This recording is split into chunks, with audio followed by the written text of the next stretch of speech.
À quand ça remonte la dernière fois où on vous a imposé la lecture d'un livre, où on vous a assigné un nombre de pages à lire individuellement, avec un échéancier, en vue d'un questionnaire pour évaluer la compréhension? Je pense que je suis trop vieux pour répondre à cette question-là. C'est probablement à l'école, la dernière fois où ce type de situation de lecture-là m'est arrivé, avec un contrôle aussi après la lecture. Franchement, c'est des activités très scolaires, mais dans la vie ordinaire, hors du cadre scolaire, dans notre vie quotidienne, franchement, on ne vit à peu près jamais ça.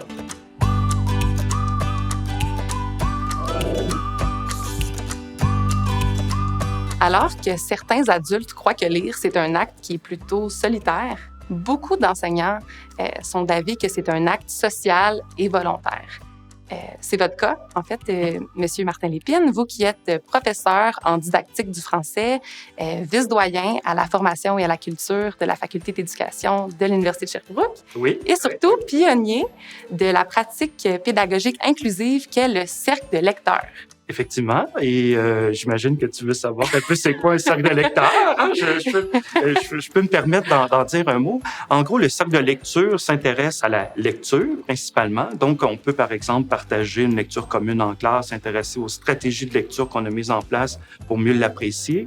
Mais dans un cercle de lecteurs, notre cible, c'est vraiment les lecteurs, les lectrices à former, à accompagner dans la vie, pour la vie, au-delà aussi du cadre scolaire. Et donc, dans un cercle de lecteurs, le lecteur, la lectrice peut parler de toutes ces dimensions de son rapport à la lecture, par exemple de ses connaissances, de ses pratiques, de ses préférences aussi, de ses interactions sociales autour de la lecture et de la finalité qu'il ou elle accorde à la lecture aussi dans sa vie.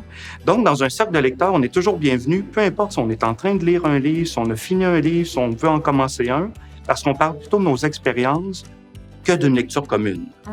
Dans le fond, dans le cercle de lecture, les élèves vont être ensemble, ils vont co-construire leur compréhension de la même œuvre, tandis que dans le cercle de lecteurs, chaque élève arrive avec son choix personnel, individuel, sa lecture, puis ils vont discuter des livres qu'ils sont en train de lire, mais aussi de leur rapport à la lecture en tant que lecteur. Moi aussi, mon livre, c'est un peu réaliste comme toi. Ouais. Moi aussi, j'aime beaucoup le fait que mon livre, il parle d'amour, puis que là, c'est la rupture.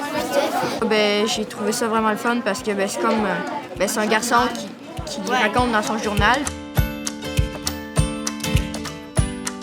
Mais dans un cercle de lecteurs, où là, on se retrouve un peu comme dans un souper entre amis, grosso modo, ou de façon plus informelle, on parle de nos expériences de lecture présentes, passées ou à venir, et de notre parcours de vie de lecteur aussi. Puis quelqu'un qui aurait rien lu depuis longtemps, de nous parler de son vécu, puis de nous dire pourquoi il ne lit pas justement depuis un certain temps, c'est aussi pertinent pour développer aussi des appétences en lecture qui vont au-delà de l'école.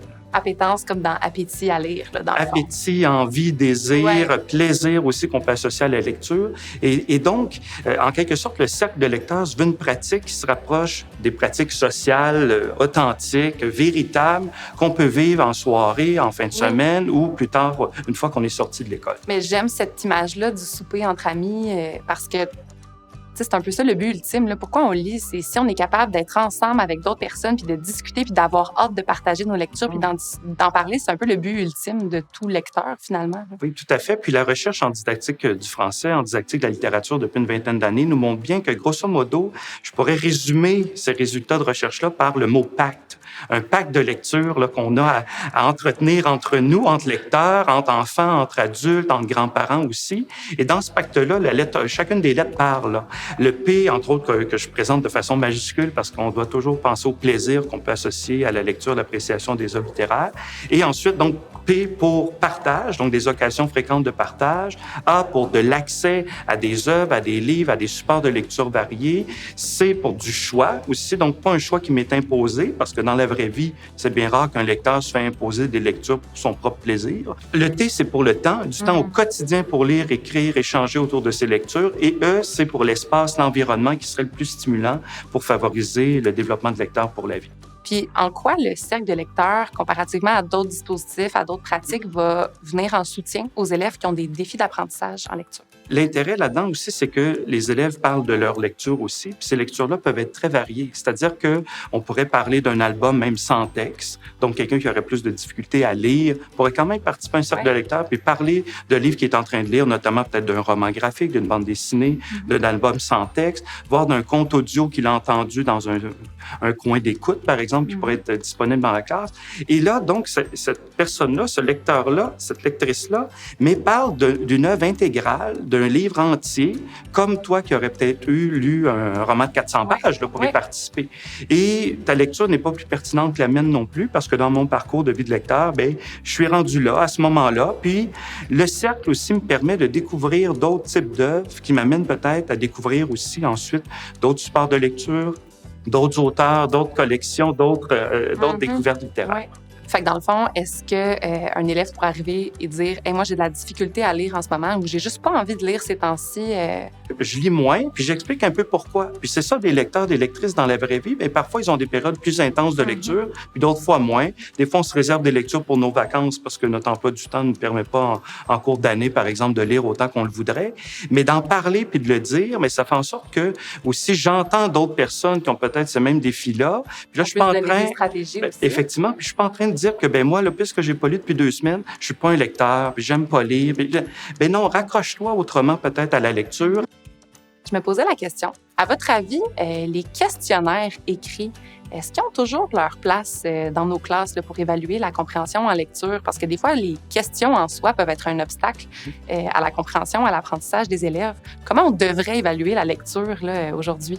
Soulève un excellent enjeu qui est un défi en évaluation, en particulier pour la lecture, parce que la lecture, contrairement à l'écriture ou à l'oral, bien, ce qu'on a évalué se passe dans le cerveau, dans la tête des lecteurs, des lectrices, dans leur boîte noire. Et donc, comment avoir accès à cette boîte noire-là? Bien, la seule piste qui est vraiment porteuse, en quelque sorte, en évaluation de la lecture, c'est de multiplier, de trianguler les preuves d'apprentissage. Par exemple, un questionnaire écrit peut servir de preuve d'apprentissage pour mettre en valeur certains lecteurs qui sont peut-être bons à l'écrit aussi pour rendre compte de leur lecture, de leur appréciation. Mais on peut avoir aussi une présentation orale individuelle. On peut avoir des cercles de lecteurs où les échanges sont plus en commun aussi. On peut avoir un cercle de lecture où on approfondit une œuvre ensemble. Donc, en triangulant ces preuves d'apprentissage-là, ça me permet d'avoir un certain accès à la boîte noire des lecteurs, des lectrices pour donner de la valeur à certains apprentissages. Dans le fond, on rend l'évaluation accessible à tous en variant nos dispositifs d'évaluation, finalement. Il faut se rappeler que la finalité de l'évaluation de la lecture, de l'appréciation des œuvres littéraires, ça devrait être de mieux lire et d'apprécier l'œuvre littéraire. Pas de mieux lire et apprécier une question qui a peut-être été mal formulée, qui invite à une drôle de réponse. Ça n'empêche pas de faire tout ça, mais la force de l'évaluation de la lecture, c'est de multiplier les entrées possibles. Et donc, pour un élève qui présente des défis ou des difficultés d'apprentissage, bien, lui, il risque de s'accrocher à une de ces portes d'entrée-là davantage que d'autres. Et là, nous, comme enseignants, comme évaluateurs, mais on peut réussir à le mettre en valeur à certains moments du parcours d'évaluation aussi. Je suis on ne peut plus d'accord. J'ai déjà hâte à mon prochain cercle de lecteurs avec mes amis puis un bon petit verre de vin là,